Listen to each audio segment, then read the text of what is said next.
నుంచి జరుగుతున్న జాతీయ మహిళా పార్లమెంట్ సదస్సుపై స్పీకర్ కోడెల మాట్లాడుతున్నారు. లైవ్ లో చూద్దాం.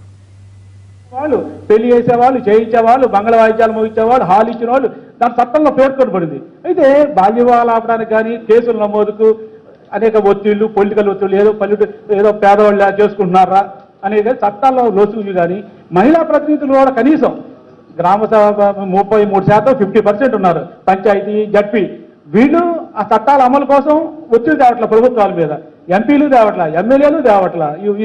దీని మీద ప్రధానంగా కూడా రేపు ఈ సదస్సు ఇలాంటి చట్టాల మీద ఉన్న చట్టాలని మీద అమలు చేసేందుకు గట్టి సిఫార్సు, గట్టి నిర్ణయాలు కూడా తీసుకుంటే బాగుంటుందండి.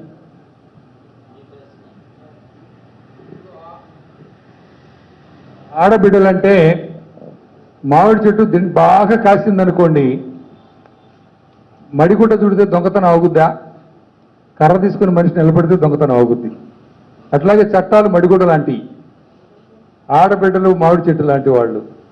వాళ్ళకి రక్షణ కల్పించాలంటే చట్టాలు చేస్తే సరిపోదు, చట్టాలు అమలు చేసే సిస్టమ్ బాగుండాలి. రెండోది, మామిడి చెట్టులాగా కాకుండా మా పైన దాడి జరిగితే ఊరుకోము, మాకు నోరుంది, మాకు ధైర్యం ఉందని చెప్పే సత్తా ఆడబిడ్డలు కలిగించాలి. అప్పుడే చట్టాలు పదును తేలుతాయన్నమాట. So this is what we want. ఈ వేదిక మీద ఇందాకనే చెప్పాను, రెండు ఉన్నాయి. ఒకటి, వాళ్ళపైన జరుగుతున్న దాడులు కావచ్చు, వివక్ష, డిస్క్రిమినేషన్, అబార్షన్స్ కావచ్చు. రెండోది ఎంపవర్మెంట్. మొదటి తాగితే రెండోది పెరుగుద్ది.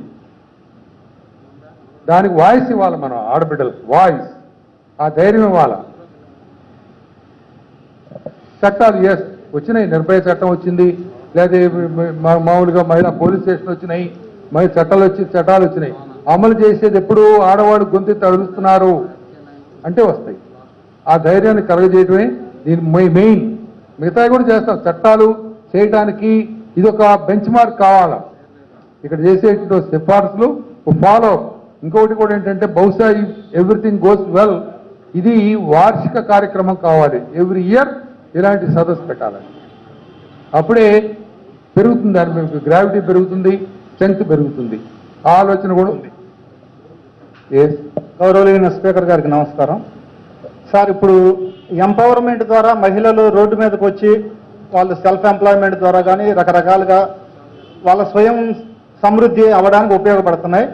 అదే సమయంలో మహిళల మీద జరిగే డిఫరెంట్ సిచ్యుయేషన్లో జరిగే నేరాలు మాత్రం అదే రేంజ్లో పెరుగుతున్నాయి. నేరాలు జరిగిన తర్వాత చట్టాలు ఉన్నాయి, అదే ఆ నేరస్తుల్ని శిక్షించడానికి కానీ, గాయపడిన వాళ్ళకి మానసికమైన ఒక ఇది లభించడానికి కానీ. బట్ నా చిన్న సజెషన్ కానీ క్వశ్చన్ కానీ ఎలాగనుకున్నా, నా ఆలోచన ఏంటంటే, from the 7th class onwards రాష్ట్రంలో వీలైతే మీకు అవకాశం ఉంటే దేశంలో ప్రతి స్కూల్లో గర్ల్స్కి సెల్ఫ్ ప్రొటెక్షన్ అనే విషయంలో it is a compulsory subject, either kung fu or karate or others. 7th class నుంచి వాళ్ళకి కంపల్సరీ ఇంప్లిమెంటేషన్ అనేది ఎందుకు చేయట్లా?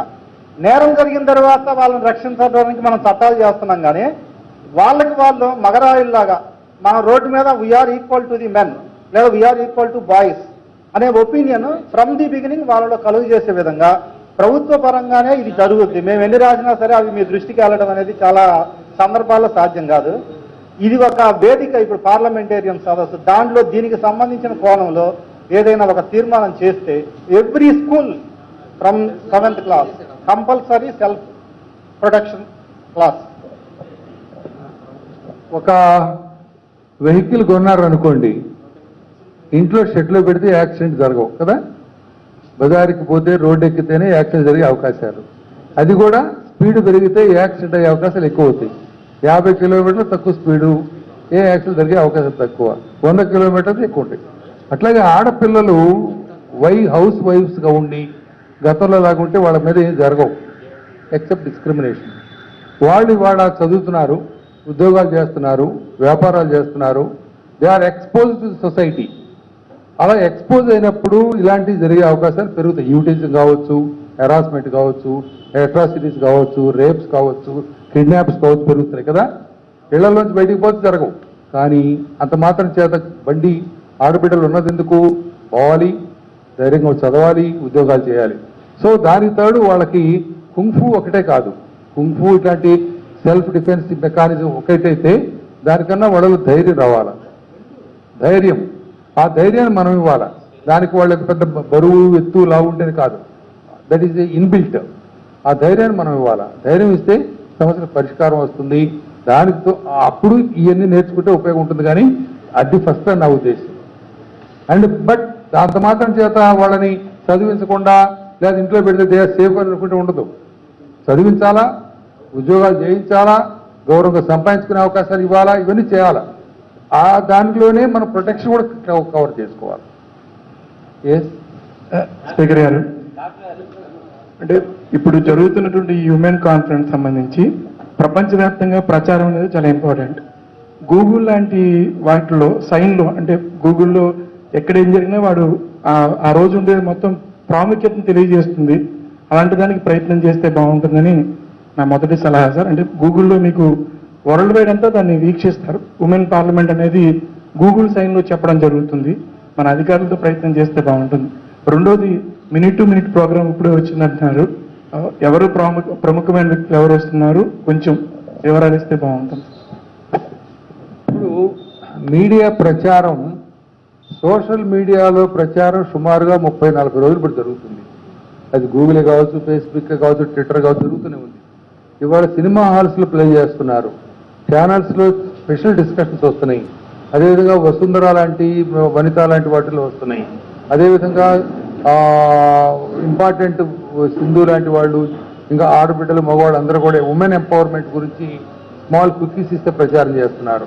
ఆ విధంగా విస్తృతమైన ప్రచారం జరుగుతూ ఉంది. అదేవిధంగా మనకి ఇంకా ఏదైనా చేయాల్సి ఉంటే ప్రపంచం మొత్తం కూడా ఇప్పుడు జరుగుతున్నది, ప్రపంచం మొత్తం లైవ్ టెలికాస్ట్